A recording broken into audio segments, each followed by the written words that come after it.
Hello, my dear students. Good morning. Welcome to BSc government senior secondary school Pinjwara की online classes में आपका हार्दिक स्वागत करता हूं मैं। तो क्लास 11th है और आज आप लोगों के कुछ कमेंट्स भी आए थे, मुझे व्हाट्सएप पे मैसेज भी आए थे कि सर हमारे हाफ ईयरली एग्ज़ाम में जो आने वाले क्वेश्चन है उसकी जो एक लेक्चर या वीडियो तो बना के सर हमें बता दो प्लीज़ सर। तो बिल्कुल बच्चों, पढ़ाई से संबंधित जैसा भी आप कहोगे उसमें हमारा पूरा सपोर्ट हम आपको करेंगे, किसी भी तरह की हम आपको उसमें शामिल नहीं देंगे। अब इसमें आउट ऑफ स्टेट के भी बच्चे हैं, MP से भी है, गुजरात से भी है, तो उसी के अकॉर्डिंग मैं आपको कह रहा हूँ। तो आज मैं आपको, जैसे कि मैं तो राजस्थान बोर्ड के अंदर, Rajasthan government senior secondary school में पढ़ा रहा हूँ आपको, कॉमर्स फैकल्टी के अंदर लेक्चरर इकोनॉमिक्स के अंदर। तो आप लोगों को मैं जो हमारे 2016-17 में जो आपके कोचेस आए थे, पहले तो आपको मैं आज उसी टॉपिक्स पर आपको डिस्कस करवाने वाला हूँ कि 2016-17 में आपका पेपर कैसा रहा था, ठीक है। उसके बाद मैं अगली लेक्चर्स वीडियो के अंदर मैं आपको बताऊंगा कि इम्पोर्टेंट क्वेश्चंस कौन कौन से पूरी बुक्स के अंदर, स्टडीज के अंदर, उसके बारे में, ठीक है। क्योंकि आपके लिए मेरे को पूरी बुक्स तो आएगी नहीं, कुछ चैप्टर ही आएंगे, 2-4 चैप्टर कम हो गए, 70 या 80% लगभग आपका कोर्स आने वाला है, ठीक है। तो उसी टॉपिक्स पर मैं आपको आज डिस्कस करवाने वाला हूँ कि 2016-17 के अंदर आपके कौन कौन से क्वेश्चंस आ चुके हैं। अब अदर स्टेट के अंदर कौन कौन सी किताबें चलती है, मैं तो फिलहाल राजस्थान के अंदर पढ़ा रहा हूँ गवर्नमेंट के अंदर। तो हमारे राजस्थान के अंदर 11th क्लास के अंदर एक तो सांख्यिकी है, अर्थशास्त्र में सांख्यिकी, स्टैटिक्स जिसको कहते हैं, और एक है भारतीय अर्थव्यवस्था, इंडियन इकोनॉमिक्स, ठीक है। तो ध्यान रखना, मैं आपको कह देता हूँ आपकी स्क्रीन पर पहला, जैसे कि पहला पेपर में भेजने वाला, तो देखिएगा आपकी स्क्रीन पर एक क्वेश्चन आ चुका है।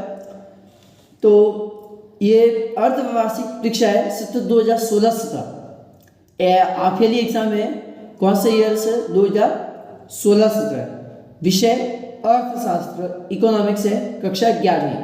टोटल मार्क्स है सर 70 नंबर का पेपर से 70 नंबर का पेपर है, 3.25 घंटे का पेपर है। अब उसमें 2 पार्ट है, एक तो खंड अ है, एक खंड ब। तो पहले खंड ए की बात करते हैं। चलिए, पहला प्रश्न है आपके कि सेवा प्रदाता से क्या अभिप्राय है, सेवा प्रदाता से क्या अभिप्राय है। और ये आपके कितने मार्क्स का क्वेश्चन है सर, 1 मार्क्स का क्वेश्चन है। कितने नंबर का है सर, 1 नंबर का आपके क्वेश्चन दे रखा है, ठीक है। पहले चैप्टर से ही है, मैंने पढ़ाया भी था सेवा प्रदाता क्या है और सेवादारी क्या होता है।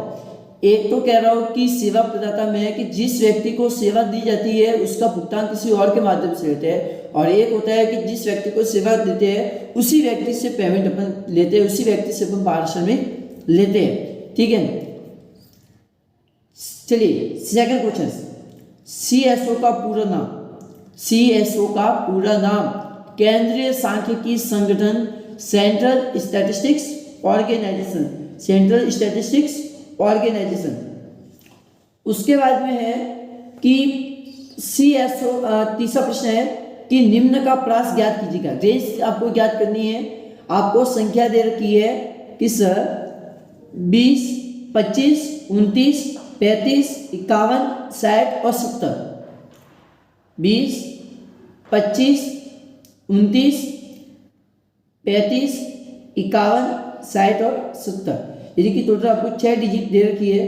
अब उसमें आपको रेंज ज्ञात करनी है। तो फॉर्मूला क्या है सर आपके कि R बराबर H minus L, highest value कौन सी है, 70 है, माइनस कर देना आप लोग कितना, तो सर लोवेस्ट वैल्यू कितनी है, 20 है, तो 70 में से 20 गए तो 50, रेंज आपकी कितनी होगी सर, 50 होगी, ठीक है सर। उसके बाद में अगला देखिए, चौथा प्रश्न है कि भारत की जनगणना का समय अंतराल बताते हुए बताइए कि भारत की अगली जनगणना किस वर्ष में होगी।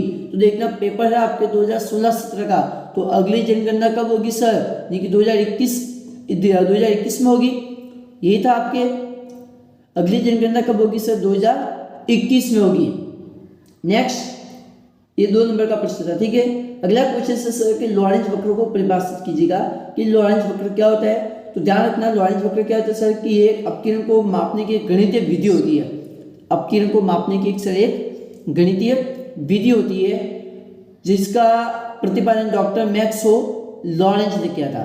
और ये जो आर्थिक विषमता होती है उसके मापने का कार्य करती है। ठीक है, कि भाई कितना विक्रय किया होगा, उसकी लागत किस रेखा के अनुसार होगी, सम वितरण रेखा जिसको आप कहते हैं, उसके बारे में आपको लिखना है। हालांकि इसकी लेक्चर वीडियो मैंने पहले से अवेलेबल करवाई हुई है। चैप्टर नंबर 6 की जितनी भी वीडियो मैंने एक अलग से प्लेलिस्ट के अंदर डाली हुई है। ठीक है, आउट ऑफ जो स्टेट के बच्चे हैं ध्यान रखना, वो वीडियो मैंने पहले प्राइवेट के अंदर डाली थी, लेकिन आज मैंने पब्लिक के अंदर शेयर कर दिया है। और आज अभी मैं इस लेक्चर वीडियो के बाद में वो सारी की सारी वीडियो में आपके 11 की जो स्टैटिक्स की वीडियो है उसके अंदर मैं उस सारी वीडियो को फॉरवर्ड कर दूंगा। अगला क्वेश्चन है आपके कि प्राथमिक व द्वितीयक आंकड़ों में 2 अंतर बताइए। प्राथमिक व द्वितीयक आंकड़ों में 2 अंतर बताने हैं कि प्राइमरी डाटा और सेकेंडरी डाटा में क्या डिफरेंस है सर। तो ध्यान रखना, प्राइमरी डाटा और सेकेंडरी डाटा में डिफरेंस आपको बताने हैं। प्राइमरी डाटा यानी कि प्राथमिक समक। प्राथमिक समक वे समक होते हैं जिसमें किसी क्षेत्र में पहली बार कोई अध्ययन करता है और उसमें खर्चा भी कैसा होगा सर, अधिक होगा, समय भी अधिक लगेगा, शुद्धता भी अधिक मिलेगी। यानी कि कोई क्षेत्र है उस क्षेत्र में अध्ययन करता पहली बार जाएगा। ठीक है ना, किसी क्षेत्र में पहली बार जाकर अध्ययन करना और द्वितीय के अंदर दूसरी बार अध्ययन करना, लेकिन उसमें समाचार पत्र है, टेलीफोन है, मोबाइल फोन है, उसका भी यूज किया जाएगा और उसमें टाइम कम लगेगा, खर्चा कम आएगा और मौलिकता भी कम होगी, लेकिन शुद्धता भी कम होगी। क्यों? क्योंकि उस क्षेत्र में किसी और अध्ययनकर्ता ने पहली बार अध्ययन करते हैं, आप लोगों ने वो जानकारी नेट से वसूल की हुई है। ठीक है, इसलिए टाइम उसमें कम लगेगा। अंतराल बता सकते हैं कि प्राथमिक में खर्चा अधिक है, द्वितीयक में खर्चा कम है। दूसरा कि प्राथमिक के अंदर शुद्धता अधिक होगी, द्वितीयक के अंदर शुद्धता कम होगी। तीसरा इसमें मौलिकता अधिक होती है, इसमें मौलिकता कम होती है।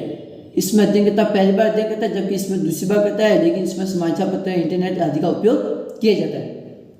नेक्स्ट अगला क्वेश्चन है कि निम्नलिखित समूहों के आधार पर आवृत्ति या बारंबारता वितरण सारणी बनानी है। 3 नंबर का क्वेश्चन है और डाटा दे रखा है, देखो 15, 17, 18, 20, 17, 18, 15, 16, 20, 15, 20, 19, 17, 16 और 15 ये आपको दे रखी है। आपको फ्रीक्वेंसी डिस्ट्रीब्यूशन की टेबल बनानी है, टेलीबार्स वाली। ठीक है, कि कौन सी संख्या कितनी बार रिवाइज हो रही है उतनी आपको रैंक खींचनी है। 4 से अधिक है तो आपको बीच में से क्रॉस करना है और फ्रीक्वेंसी आपको फाइंड आउट करनी है कि 15 कितनी बार आ रही है, 10 कितनी बार आ रही है, वो काम। नेक्स्ट अगला क्वेश्चन, आप अर्थशास्त्र का अध्ययन क्यों करना चाहते हैं, कारण बताइए। तो अर्थशास्त्र का अध्ययन क्यों करते हैं सर? आर्थिक क्रियाओं की जानकारी प्राप्त करने के लिए, आर्थिक स्थिति की जानकारी प्राप्त करने के लिए हम लोग क्या करेंगे sir?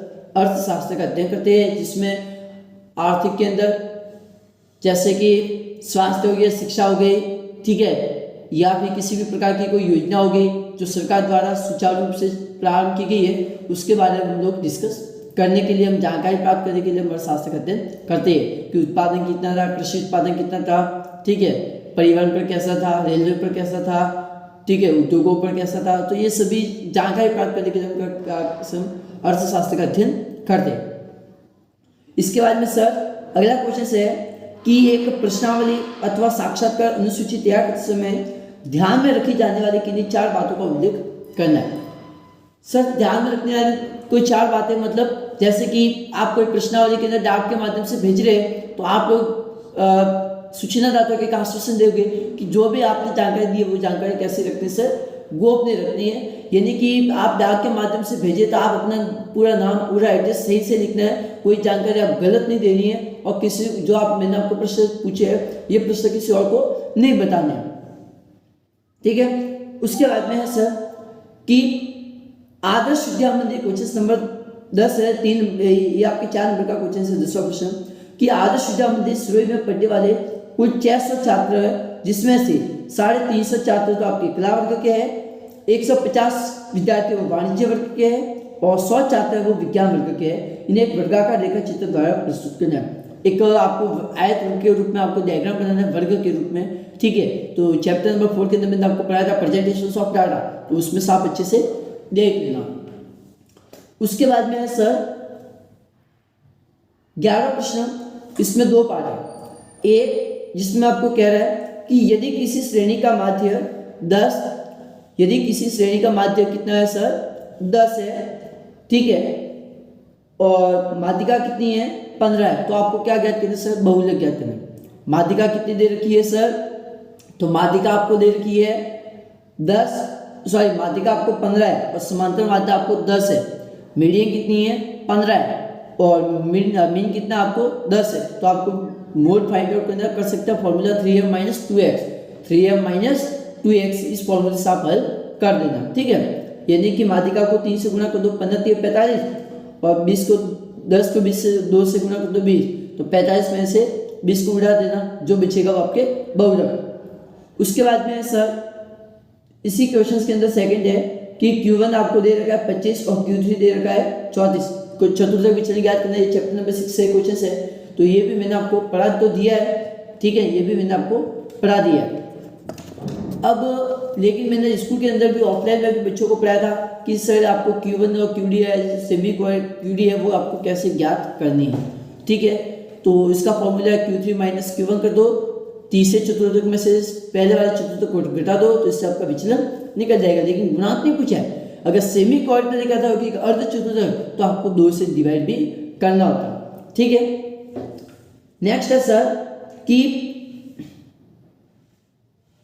Question number second part पर देखिएगा, क्वेश्चन नंबर 12 क्वेश्चन आपको कह रहा है कि निम्नलिखित आंकड़ों के आधार पर माध्यिका और बहुलक ज्ञात करनी है। निम्नलिखित आंकड़ों के आधार पर आपको क्या ज्ञात करना है सर, माध्यिका और बहुलक, ठीक है। तो प्राप्तांक आपको दे रखे कंटेनर सीरीज के अंदर, आप हल कर सकते हैं। पहले आप पद ज्ञात कीजिएगा, सबसे पहले तो आपको CF ज्ञात करनी है, 3 5 10 20 15 7। CF कैसे निकलेगी, पहले फ्रीक्वेंसी तो 3 है, 3 ही रखनी है CF भी। अगले वर्ग में यानी कि 30 से 40 में आपकी CF कितनी हो जाएगी 8, तीसरे वर्ग में आपकी कितनी हो जाएगी 18, चौथे वर्ग के अंदर वापस 20 जोड़ दो, वापस अगले वर्ग में 15 भी जोड़ दो और फिर 70 से 80 में ये भी। अंतिम CF होगी फ्रीक्वेंसी के योग के बराबर, यानी कि आवृत्तियों का योग करोगे तो अंतिम जो संचयी आवृत्ति होगी वो इसके बराबर होगी। माध्यिका पद क्या करना है, फॉर्मूला है कि m equal size of n/2। ध्यान रखना है, इसमें प्लस चिन्ह आपको नहीं करना है, इसमें आपको क्या करना है सर, केवल n/2 करना है। उसके बाद में माध्यिका वर्ग निकलेगा, उसके बाद में आपको एक सूत्र लगाना है L1 + I/F bracket m - CF, L1 + I/F bracket m - CF। इस वाले सूत्र से आपको हल करना है। माध्यिका वर्ग कहा जा रहा है वो आपको देखते रहना है और सूत्र से आपको पूरा काम करना है। बहुलक भी निकालना है, तो बहुलक भी आप ज्ञात कर सकते हैं। सब बहुलक ज्ञात कैसे करेंगे, सबसे अधिकतम फ्रीक्वेंसी कौन सी है 20 है, तो आपका बहुलक वर्ग कहाँ से होगा सर, 50 से 60 के बीच में होगा, 50 से 60 के बीच में होगा। सूत्र क्या है कि Z बराबर L1 + F1 - F0 2F1 - F0 - F2 into I, ठीक है। बहुलक वर्ग आपके 50 है, ठीक है, तो 50 लिख लो, 50 + F1 कितना है सर 10 है, 10 F1 - F0 तो 20 - 10 करना है। F1 कितनी है 20 है, F0 10 है, F2 15 है, तो 20 - 10 अपन 2F1 यानी कि 2 × 20 - 10 - 15, ठीक है, इंटू 10, क्योंकि I कितना है सर 10 का डिफरेंस है, ठीक है। अब आप इससे हल कर दो और आपका बहुलक इस प्रकार से रहने वाला है। और ये आपके था 8 नंबर का क्वेश्चन। इसी के ऑप्शन में एक क्वेश्चन दे रखा है कि प्रमाप विचलन, मानक विचलन, स्टैंडर्ड डिवीजन, जिसका सिंबल होता है ये इस प्रकार से, ये स्टैंडर्ड डिवीजन का सूत्र है। और ये भी मैंने आपको पहले से बताया हुआ है कि स्टैंडर्ड डिवीजन कैसे निकाला जाता है, चैप्टर नंबर 6 के अंदर मैंने बताया हुआ है, ठीक है। आप ऐसे कर सकते हैं, मानक विचलन के साथ में इसका गुणांक भी ज्ञात करना है आपको, कोएफिशिएंट ऑफ स्टैंडर्ड डिवीजन, ठीक है। नेक्स्ट अगला क्वेश्चन, हाँ ये इसका फॉर्मूला होता है, ठीक है, मैंने आपको बता दिया। निरपेक्ष गरीबी से क्या होता है, सेक्शन बी के अंदर देखना, सेकंड पार्ट ये जो था आपके स्टैटिस्टिक्स। अब आपके भारतीय अर्थव्यवस्था, इंडियन इकोनॉमिक्स ऑफ डेवलपमेंट है, भारतीय अर्थव्यवस्था का विकास। 13वां प्रश्न आपकी गरीबी, निरपेक्ष गरीबी से क्या तात्पर्य, निरपेक्ष गरीबी से क्या तात्पर्य। 1 नंबर का क्वेश्चन है, गरीबी भी 2 प्रकार की होती है, निरपेक्ष और सापेक्ष, ठीक है। 14वां प्रश्न है, ये भी 1 नंबर का है कि किसी देश में मानवीय पूंजी के 2 प्रमुख स्रोत कौन कौन से हैं, ये भी आपके 1 नंबर का क्वेश्चन है। 15वां है WTO का पूरा नाम, वर्ल्ड ट्रेड ऑर्गेनाइजेशन कह रहा है 1 नंबर का, ठीक है। उसका पूरा नाम क्या है? विश्व व्यापार संगठन, WTO, वर्ल्ड ट्रेड ऑर्गेनाइजेशन। 16 प्रश्न है कि भारत में व्यापारिक सेवा प्रदान करने वाली किन्हीं 2 कंपनियों के नाम। तो बहुत सारी कंपनी है, ठीक है ना, आप किसी भी कंपनी का नाम लिख लेना। समझ में आया? टिस्को कंपनी भी है, तो ये भी भारत की कंपनी थी। टाटा आयरन स्टील कंपनी है, लघु रत्न कंपनियों के अंदर भी है, ठीक है। उसी प्रकार मैं आपको कह देता हूँ जैसे कि धीरू भाई अंबानी की कंपनी, रिलायंस कंपनी, ये भी इसी के अंदर व्यापारिक सेवा में जाती है।